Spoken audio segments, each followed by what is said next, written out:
Bonjour tout le monde, ici Monsieur Orlan pour le podcast Les Polyphonies d'Orlan. Puisque je parle beaucoup de littérature sur la geste d'Orlan, je me suis dit que je pouvais bien vous parler de la musique à programme pour commencer ce nouveau podcast. Alors la musique à programme, qu'est-ce que c'est? C'est un terme déjà qui est inventé par Franz Liszt. Franz Liszt qui va inventer également l'expression poème symphonique dont je parlerai dans un prochain numéro. La musique à programme, c'est dans le titre. C'est une musique avec quelque chose en plus. Et d'emblée, on peut dire qu'elle contraste avec ce qu'on appelle la musique absolue. C'est la musique absolue, alors parfois on parle aussi de musique pure. J'aime pas trop ce mot de pur parce que si vous dites que quelque chose est pur, vous sous-entendez que ce qui n'est pas cette chose est impur. Sachez que le terme existe, musique pure, musique absolue. Moi je préfère le terme de musique absolue. La musique absolue, c'est la musique qui vaut pour elle-même, qui n'a aucun autre référent qu'elle seule. La musique à programme, elle, et je vous dis, elle contraste avec cette musique absolue. La musique à programme, c'est une musique avec un titre, un poème, un personnage, une idée. Elle se distingue de la musique absolue par sa tentative de représenter des objets ou des situations, évidemment sans l'aide de la parole. Dans musique à programme, vous entendez programme. Le programme, qu'est-ce que c'est? Eh bien, le programme, c'est une préface ajoutée à une œuvre instrumentale pour permettre aux auditeurs d'interpréter correctement la poésie de l'œuvre. C'est, si vous voulez, une sorte de contrat qui est passé entre le compositeur et l'auditeur à propos d'une idée préalable à la musique. Et c'est très important parce que ce programme, ce contrat en fait passé entre le compositeur et les auditeurs, eh bien, il permet de diriger l'attention des auditeurs vers l'idée ou une partie de celle-ci que doit véhiculer la musique. Puisque je vous dis que Liszt invente le terme, eh bien, donnons comme premier exemple musical des œuvres de Franz Liszt. C'est Les années de pèlerinage. C'est un cycle de 3 recueils pour piano que j'aime beaucoup, et ces 3 recueils pour piano représentent 3 années. Une année en Suisse et 2 années en Italie, donc les années de pèlerinage. Et toutes les œuvres de ces recueils possèdent un titre et sont remplies de poésie. On a par exemple Les cloches de Genève, Après une lecture de Dante, Les jeux d'eau à la Villa d'Este, etc., etc. Et alors, pour la première année, Liszt écrit, il aime bien faire ça Liszt pour ses œuvres, il écrit un avant-propos, afin d'expliquer ce que l'auditeur va entendre. Alors je le cite. Ayant parcouru ces derniers temps bien des pays nouveaux, bien des sites divers, bien des lieux consacrés par l'histoire et la poésie, ayant senti que les aspects variés de la nature et les scènes qui s'y rattachent ne passaient pas devant mes yeux comme des saines images, mais qu'elles remuaient dans mon âme des émotions profondes, qu'il s'établissait entre elles et moi une relation vague mais immédiate, un rapport indéfini mais réel, une communication inexplicable mais certaine, j'ai essayé de rendre en musique quelques-unes de mes sensations les plus fortes, de mes plus vives perceptions. Voilà, il continue comme ça. Mais ce qui est intéressant, c'est qu'il prévient d'emblée l'auditeur qu'il a voyagé, il a vu des choses, il a senti des choses, et il a voulu retranscrire ce qu'il a senti, ce qu'il a éprouvé comme émotion, en musique. Et donc, pourquoi il fait ça? Parce que ça pourrait paraître gratuit. On pourrait me dire, bon, il est compositeur, donc il fait ce qu'il peut. Il sait composer, donc il va composer. Ben, c'est pas ça. C'est beaucoup plus profond que ça. Parce que Liszt explique ensuite que la musique, c'est le langage poétique le plus apte à exprimer l'indicible, le plus apte à exprimer ce qui sort de la raison, ce qui sort des mots. Et ça, c'est vraiment important de prendre en compte cet élément parce que Liszt, c'est un romantique, 19e siècle, et donc l'idée qu'on a que la musique eh bien, permet d'expliquer ou d'exprimer des choses inexprimables par des mots, c'est une idée assez répandue. Alors, la pièce que j'aime le plus, je dois vraiment le dire, dans tout le recueil, les 3 recueils sont vraiment très très jolis. Après une lecture de Dante, par exemple, ça c'est magnifique. Mais je dois dire, si je dois en choisir une, ben, c'est la toute première. C'est la chapelle de Guillaume Tell. Parce que, je sais pas, je trouve qu'on a des éléments très listéen, il y a peut-être moins de virtuosité apparente, moins d'artifice, encore que chez Liszt c'est presque toujours difficile, mais j'aime beaucoup parce que j'aime aussi l'idée qu'il y a derrière. On sent vraiment les accords de Liszt, on sent aussi toute la dévotion qu'il y a pour cette chapelle, ce héros, mais en même temps, comment vous exprimez votre dévouement pour quelque chose de sacré là-dedans, vous comprenez? Et c'est intéressant d'ouvrir le recueil sur quelque chose de sacré, parce que ça ouvre la voie vers justement ce cycle. C'est la porte d'entrée, si vous voulez, hein, cette chapelle de Guillaume Tell. Et alors, les accords du début sont vraiment très très connus, hein, c'est le pi, po, po, po, pom, pom, pi, pi, pa, pa, pa, pim, pam, pam, pam, pam, ta, ta. Ça commence comme ça.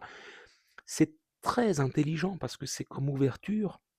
Si vous voulez, c'est quelque chose de très doux qui nous prend malgré nous. Et puis évidemment, après, ce thème, il va être développé, il va être amplifié, il va être varié quelquefois, il va être contrasté. Je vous invite vraiment à écouter ce morceau qui est très joli et pas trop difficile à écouter, je pense. Et donc, je ne vais pas aller plus loin ici, je pourrais faire un épisode prochain pour expliquer un peu plus ces années de pèlerinage. Mais la question qu'on peut se poser, c'est comment la musique représente-t-elle ces choses? Parce que pas toujours facile. Alors, Liszt nous parle d'une réalité émotionnelle. C'est la réalité émotionnelle qu'il a ressentie. Eh bien, la musique peut, par exemple, suggérer cette réalité émotionnelle dont parle Liszt. Et on retrouve ainsi un lien qui peut s'établir entre notre émotion et la narration voulue par l'auteur. Alors, narration avec des gros guillemets, vous allez voir pourquoi.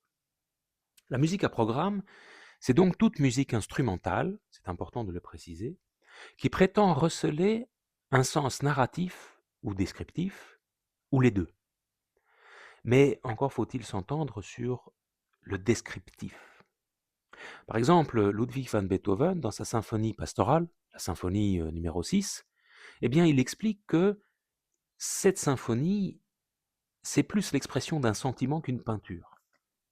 Et là, il faut que j'explique encore un peu plus loin, c'est-à-dire que je vous dis qu'il y a un programme qui va expliquer ce que la musique va faire, que c'est une sorte de contrat entre l'auditeur et le compositeur. Mais il ne faut pas mal comprendre ce programme. C'est-à-dire que la musique ne se substitue pas au texte. Autrement, c'est ridicule, parce qu'on a déjà le texte. La musique, ce n'est pas une simple imitation d'une histoire. Vous voyez, souvent on dit que c'est ah, mais la musique à programme, c'est une histoire mise en musique. Mais c'est pas vrai. C'est beaucoup plus complexe que ça, en fait. C'est-à-dire que ce n'est pas une mise en forme du texte. Ce n'est pas le texte le plus important. L'erreur que font beaucoup de gens, c'est d'avoir le programme, d'aller vers la musique, et puis de se dire, ah, avec la musique, on essaie de retourner au programme, vous voyez, pour que ça colle. Ah, mais oui, j'ai compris, j'ai compris. Pas du tout. Il faut partir du programme pour aller vers la musique. Et la musique va dire quelque chose. D'accord?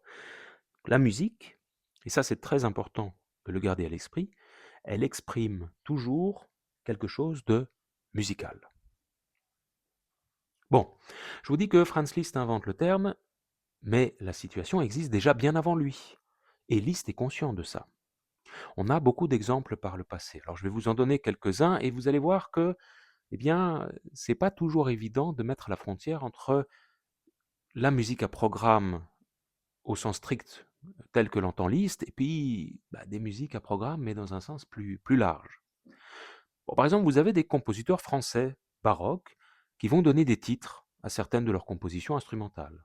Vous avez par exemple François Couperin, avec les Barricades mystérieuses, Marat Marais, La Rêveuse. Bon, vous en avez, je vous donne deux exemples, mais vous en avez beaucoup, hein. Vous avez aussi des compositeurs qui sont inspirés par une source littéraire. On a l'exemple de Karl Dieters von Tittersdorf. Bon, rien que le nom, moi j'aime bien. Je trouve que c'est pas mal. Et donc, lui, il fait 6 symphonies exprimant les métamorphoses d'Ovide. Et là, c'est intéressant, pourquoi?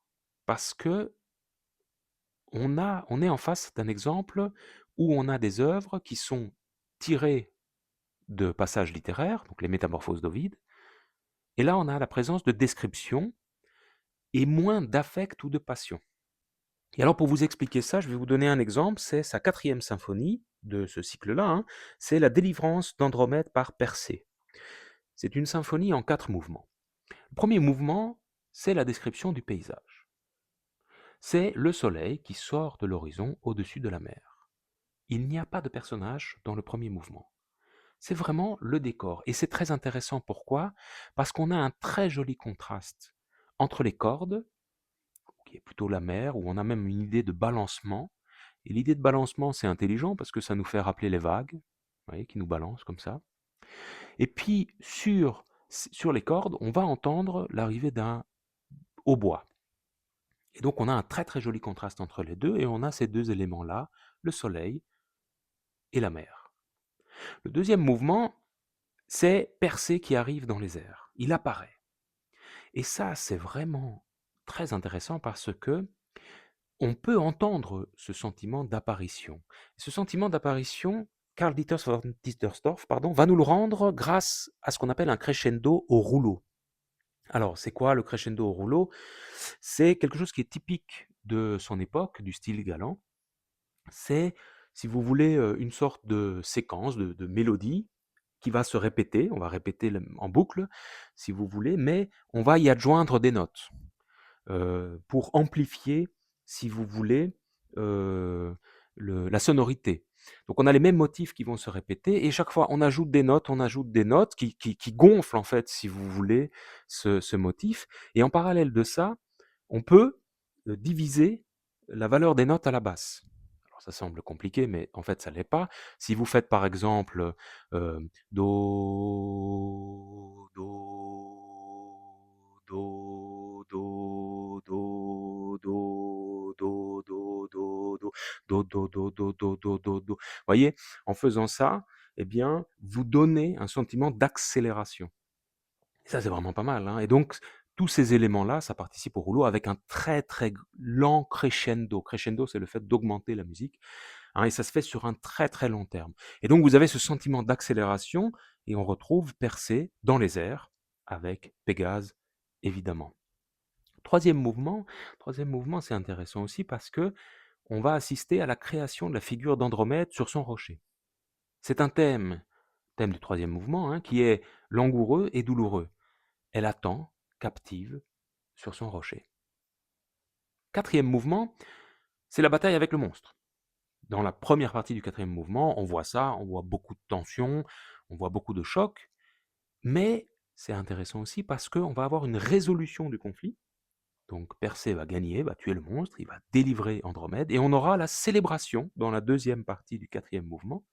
Et la célébration, moi je trouve c'est un détail qui n'en est pas, hein. Vous savez, le diable est souvent dans les détails. La célébration, elle se fait sur un menuet. Et le menuet, c'est quoi? C'est une danse. Et en général, quand on danse, c'est qu'on est heureux. Vous voyez, la danse, c'est en général pour la fête. Donc, vous voyez, c'est très très intelligent, hein, des petits détails comme ça. Vous avez aussi des compositeurs qui vont combiner un art représentatif, par exemple la peinture, et la musique.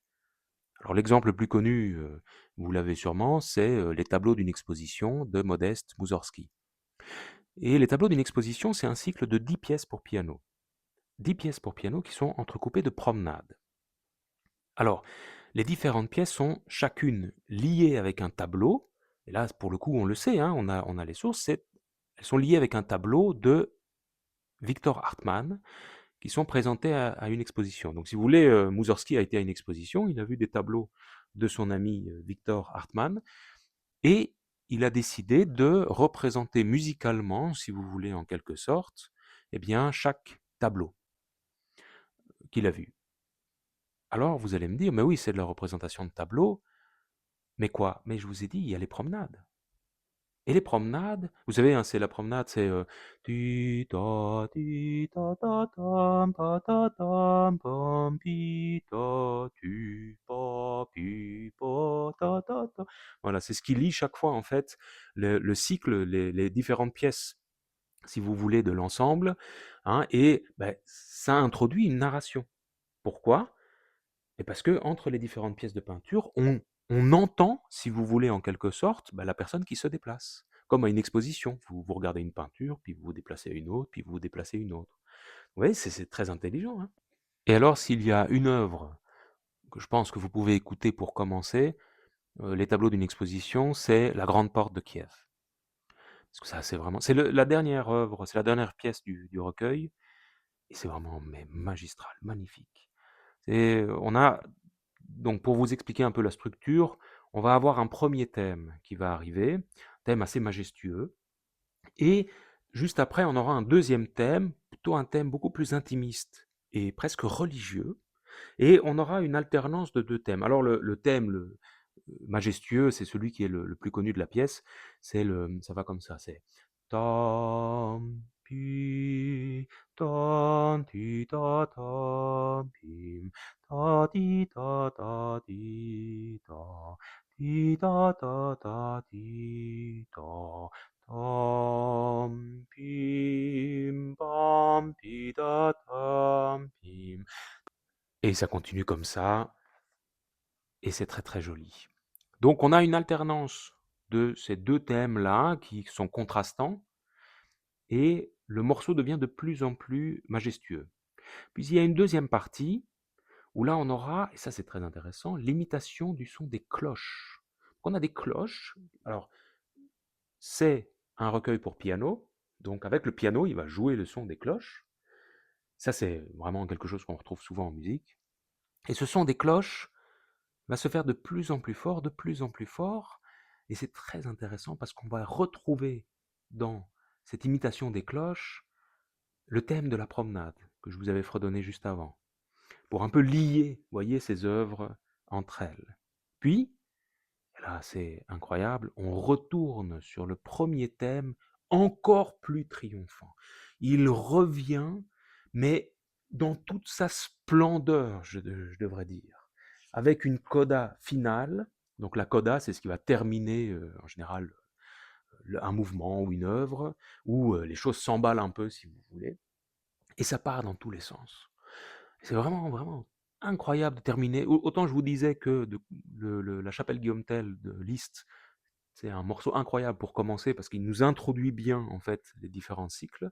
Autant je trouve que la Grande Porte de Kiev, c'est une arrivée en fanfare. C'est vraiment, voilà, il y a pas mieux pour terminer le cycle, je pense. C'est une œuvre pour piano, je vous ai dit, de Mussorgsky, mais donc écoutez la version piano évidemment, mais je vous invite à aller écouter sa version orchestrée par Maurice Ravel. Maurice Ravel, c'est un compositeur français, vous connaissez tous normalement le Boléro de Ravel, et c'était un très grand orchestrateur. Donc un orchestrateur, c'est quoi? C'est le fait de travailler l'orchestre. Quand vous avez une musique, vous l'avez pour piano, ben, si vous la mettez pour l'orchestre, il faut voir quel instrument va jouer quelle partie. Et c'est pas facile à faire. Tous les compositeurs ne sont pas forcément de très grands orchestrateurs.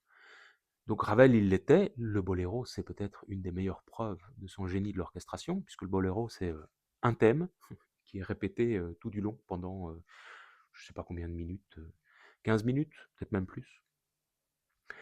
Mais donc voilà, donc écoutez vraiment la version orchestrée par Maurice Ravel, parce que c'est incroyable, et mettez les deux en parallèle, hein, vous voyez, écoutez-les, et vous verrez que ça change tout, si je dis les choses simplement. Bon, on le voit avec ces quelques exemples, que la musique à programme, vous allez me dire, mais oui, au fond, on est un peu perdu, parce que les exemples que j'ai donnés, ce pas des exemples équivalents. Effectivement, il peut exister une certaine confusion lorsque la musique à programme sert à désigner toute musique qui veut dépeindre des choses. Alors, pour faciliter un peu nos affaires, on va dire qu'il existe un sens restreint et un sens étendu un peu plus vague. Le sens restreint, eh bien, c'est le sens de Liszt, c'est une musique avec un programme et qui doit être comprise selon le programme écrit. Et ça, on en trouve déjà avant Liszt aussi. 1700, c'est la naissance de la musique à programme au sens restreint. Pourquoi? Parce qu'on trouve Johann Kuhnau et ses 6 sonates bibliques. Parce que chacune des pièces est précédée d'un résumé de ce que la musique raconte. On a d'autres exemples. Un exemple que vous connaissez tous, mais vous ne l'avez peut-être pas en tête. Je vais vous dire le compositeur et là, ça va vous arriver. Antonio Vivaldi. Et oui, les 4 saisons, eh bien, ce sont des musiques à programme. Pourquoi? Parce que l'œuvre est accompagnée de 4 sonnets qui décrivent le déroulement des saisons. L'exemple le plus célèbre de la musique à programme, c'est Hector Berlioz, la Symphonie fantastique. Symphonie fantastique qui est sous-titrée l'épisode de la vie d'un artiste. Et c'est intéressant parce que Berlioz nous dit, dans le programme, le compositeur a eu pour but de développer, lorsqu'elles ont de musicales, différentes situations de la vie d'un artiste. Et il dit encore plus loin, le plan du drame instrumental, privé du secours de la parole, a besoin d'être exposé d'avance. Et ça, c'est important, pourquoi? Parce que ça nous dit que le développement de la musique à programme est donc déterminé par le développement de ces thèmes, le développement des thèmes extra-musicaux, si vous voulez. La musique évolue par la logique du sujet qu'elle veut développer et non par une logique autonome. Et ça, nous en reparlerons lorsque je parlerai plus en détail de la symphonie fantastique, mais ce sera dans un prochain épisode. Dans la musique à programme, le retour, le changement, la modification et la modulation des motifs sont conditionnés par les relations qu'ils entretiennent avec l'idée poétique. Toute considération exclusivement musicale, si elle ne doit pas être négligée, est subordonnée au sujet donné. Je ne peux pas dire les choses plus clairement. Autre chose quand même, c'est que il faut distinguer, à mon sens, la musique à programme d'une musique instrumentale qui accompagne un texte chanté. Les exemples que vous connaissez certainement, c'est la musique de l'opéra ou du lied. C'est du chant accompagné. Les leaders, c'est chant accompagné au piano. Vous connaissez les leaders de Schubert, par exemple. Eh bien, c'est pas la même chose. Pourquoi? Parce que une musique qui accompagne un texte chanté, elle peut enrichir sa compréhension, c'est sûr. Mais elle est à distinguer d'une musique instrumentale qui vaut pour elle-même. Si je prends la musique pour piano, la partie piano du lied de Le Roi des Aulnes, c'est le Erlkönig de Schubert, et en fait, vous entendez beaucoup de choses dans la partie pour piano, si j'enlève la parole. Par exemple, vous entendez le galop du cheval. C'est le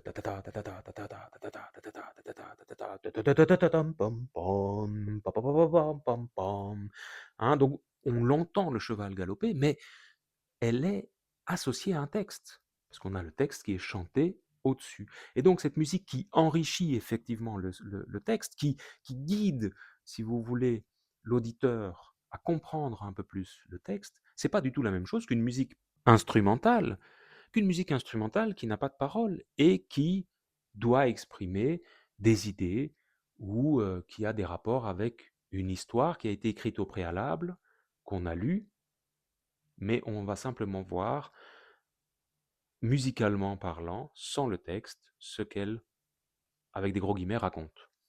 Donc vous voyez, faire la distinction entre les deux, c'est très important. Ça va, et je vais être embêtant une dernière fois, même cette distinction, elle n'est pas totale. Elle n'est pas toujours absolue parce qu'on a certaines ouvertures d'opéra qui peuvent être ambiguës de ce point de vue-là. Ce concept de musique à programme va être magnifié dans le genre du poème symphonique, mais de ceci, nous en parlerons une prochaine fois. Il me reste à vous remercier pour votre attention, et en attendant la prochaine fois, je vous souhaite bonne écoute.